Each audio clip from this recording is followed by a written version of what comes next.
Welcome back to The Breakdown with me, NLW. It's a daily podcast on macro, Bitcoin, and the big picture power shifts remaking our world.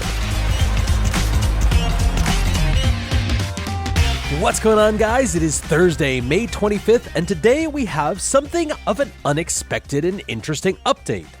Before we get into that, however, if you are enjoying The Breakdown, please go subscribe to it, give it a rating, give it a review, or if you want to dive deeper into the conversation, come join us on the Breakers Discord. You can find a link in the show notes or go to bit.ly/breakdownpod. Well, yesterday, one of the major anticipated candidates for the presidential election in the United States for the upcoming year had their campaign kickoff event, and during it, pledged to protect Bitcoin as part of their campaign. What's more, this is not the only presidential candidate to reference Bitcoin. Now, this represents a fairly significant change and evolution from the past. I think it is an important waymarker in the mainstreaming of Bitcoin, and so today we're going to talk about Bitcoin and presidents. We start our story in 2020. On July 15th, former President Obama tweeted about Bitcoin for the first time. He wrote, "I am giving back to my community due to COVID-19. All Bitcoin sent to my address below will be sent back doubled. If you send 1,000, I will send back 2,000. Only doing this for the next 30 minutes. Enjoy." Now, obviously, I'm kidding, and this was part of a major Twitter hack where 130 high-profile accounts, including Jeff Bezos, Kim Kardashian, Apple, Kanye, and more, sent out similar messages trying to get Bitcoin. All in all, the scam netted the attackers about 100,000 in Bitcoin, but alas, they would not remain free for long to enjoy it. A year later, a 22-year-old British man named Joseph O'Connor was arrested in Spain for the attack, and 3 other people have also been charged, including then 17-year-old Florida resident Graham Ivan, who was the mastermind of the attack and who was sentenced to 3 years in prison after pleading guilty. Now, the actual first time a president tweeted about Bitcoin, you'll remember, was a year earlier in July of 2019. On July 12th of that year, then President Donald Trump wrote, "I am not a fan of Bitcoin and other cryptocurrencies, which are not money and whose value is highly volatile and based on thin air. Unregulated crypto assets can facilitate unlawful behavior, including drug trade and other illegal activity. Similarly, Facebook Libra's virtual currency will have little standing or dependability. If Facebook and other companies want to become a bank, they must seek a new banking charter and become subject to all banking regulation, just like other banks, both national and international. We have only one real currency in the USA, and it is stronger than ever, both dependable and reliable. It is by far the most dominant currency anywhere in the world, and it will always stay that way. It is called the United States dollar." Now, the context for this little tirade was right there in the middle tweet, Facebook's Libra. This was right around the time that Facebook had announced that they wanted to get into the virtual currency game, and while this seems like it's far away now, there were a number of things about Facebook's initial Libra proposal that were extremely scary to US government officials. One was the fact that it came from Facebook.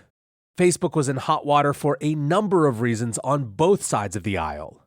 Republicans thought that Facebook was censoring them, and Democrats were convinced that Facebook had allowed Russian bots to twist the election in favor of Donald Trump over Hillary Clinton.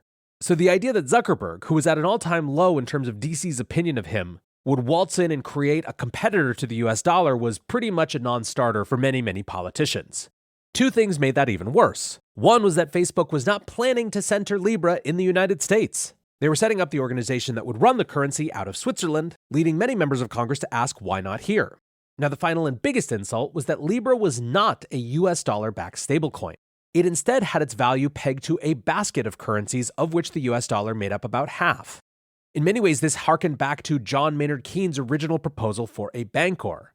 After World War II at the Bretton Woods Conference, Keynes thought it would be a good idea to have a global reserve currency that was not the province of any one nation or state. He called this the bancor, which is also the inspiration for the crypto company of the same name. Now, of course, that proposal lost out in favor of the US doing pretty much whatever it wanted after it had won the war. 75 years on, the US still seemed pretty not keen on the idea of some sort of free-floating SDR-type instrument. Now, particularly antagonistic towards Facebook's plan was then Treasury Secretary Steven Mnuchin. Mnuchin was an outspoken critic of Bitcoin, cryptocurrencies, and other things in the space, and part of his opposition was seen to have been his connections to the banking industry. Mnuchin had led a consortium of investors to buy the beleaguered IndyMac after the global financial crisis and ultimately rebranded it as OneWest. OneWest has, of course, been embroiled in scandals and lawsuits around its foreclosure policies. Trump's tweet about crypto, Libra, and Bitcoin was widely seen to have been, at the very least, inspired by Steven Mnuchin, if not actually even written by him directly. A few days after the Trump tweet, Mnuchin announced an aggressive stance against Libra as well as Bitcoin, using the power of financial regulators to, quote, combat risks posed by cryptocurrencies. What's more, in the dying days of the lame duck Trump presidency, Mnuchin attempted to ram through legislation that would have forced identification requirements on self-hosted wallets. The risk was acute enough that Representatives Warren Davidson, Tom Emmer, Ted Budd, and Scott Perry all sent an open letter to Mnuchin in December of 2020 asking him not to push forward the rumored rules.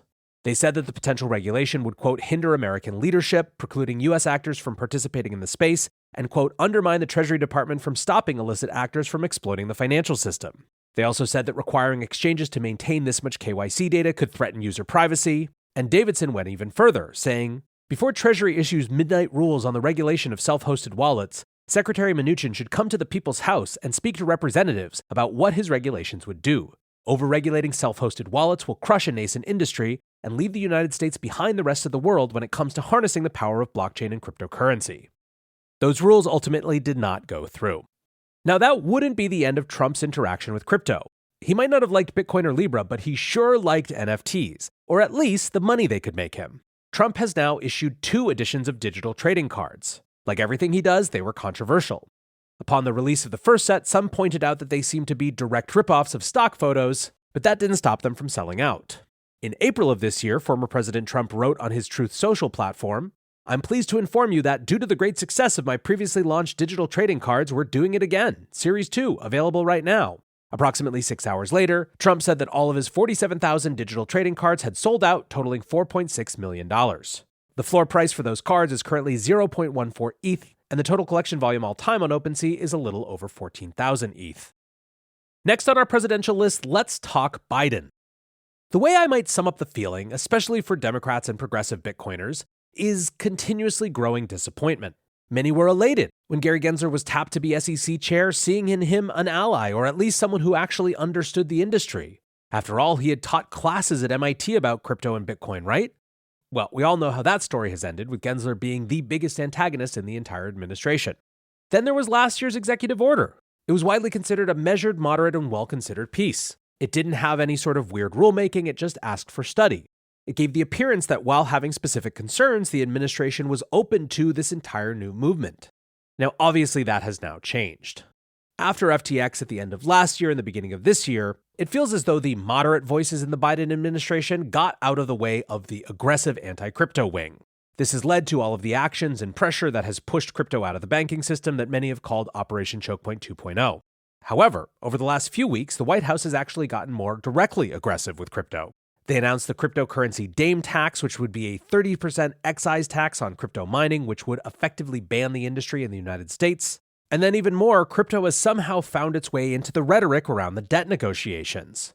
A few weeks ago, Biden tweeted a graphic that suggested that Republicans were prioritizing rich crypto traders and tax loopholes in the negotiations. And then at the G7 meeting recently, Biden said that he wouldn't sign any deal that protected wealthy crypto traders. Basically, somewhere, some person decided that it was good politics to go after the crypto bros as part of this debt negotiation fight, so here we are. Important to note, though, not every Democrat is content with Biden as their choice for president. One dark horse challenger is Robert F. Kennedy Jr. This month, he gave a keynote speech at the Bitcoin conference in Miami. It was his first public appearance since announcing his candidacy at a rally in Boston the previous month, and it was a full-throated endorsement for Bitcoin and the freedom technology it represents. In that speech, he said, "We live in a time that technology has dangerously expanded the capacity for governments and corporations to control our lives. Distant, impersonal multinationals and authoritarian technologies have usurped realms of human activity that were once private or held by the community." Kennedy said that, just like many others, his orange pill moment was last February's Canadian trucker protest, where surveillance tech and monetary control combined in a chilling attempt to squash legitimate protest. "When I witnessed this cataclysm," he said, "this devastating use of government repression, I realized for the first time how free money is as important to freedom as free expression. A government that has the power to starve its citizens when they're disobedient will inevitably turn our entire country into serfs." Referring to pandemic policies, Kennedy said, "The government established a new precedent. If it has a good enough excuse, the government can now take away all of our freedoms. And guess what? There's always a good excuse." Now, at the core of Kennedy's campaign, and really the through line in all of his positions, is pushing back on the growing power of governments and corporations over the freedoms of individuals. However, when it came to his Bitcoin policies, he got specific. He spoke out against President Biden's proposed 30% tax on Bitcoin mining on the grounds that it would require invasive surveillance of energy use, opening the door to much more Orwellian policy in the future. It sets a terrible precedent, he said, in which everything that you do that requires electricity must be now monitored by the government. Kennedy positioned Bitcoin as a valuable tool against the broader trend of creeping government encroachment into the freedoms and privacy of citizens. Bitcoin is a bulwark against precisely this kind of government and corporate expansion and intrusion. He said, "I will defend the rights of self-custody of Bitcoin and other digital assets. You should be able to own your own private keys the same as you own the keys to your car or your wallet. I don't think the government has the right to demand access to your Bitcoin key or indeed any of your passwords. To say otherwise is to cede essential territory to the surveillance state." He went on. KYC requirements should be applied at the level of banks and exchanges, not at the level of nodes. Otherwise, it would become impossible to run the software. The whole point of Bitcoin is that it's decentralized. Anyone can run a node, and it's important not only for Bitcoin, but for a democracy to be decentralized. Now, Kennedy didn't say he wanted no regulation for the space. He said, "Events like the FTX calamity prove that some kind of regulation of the crypto industry is needed.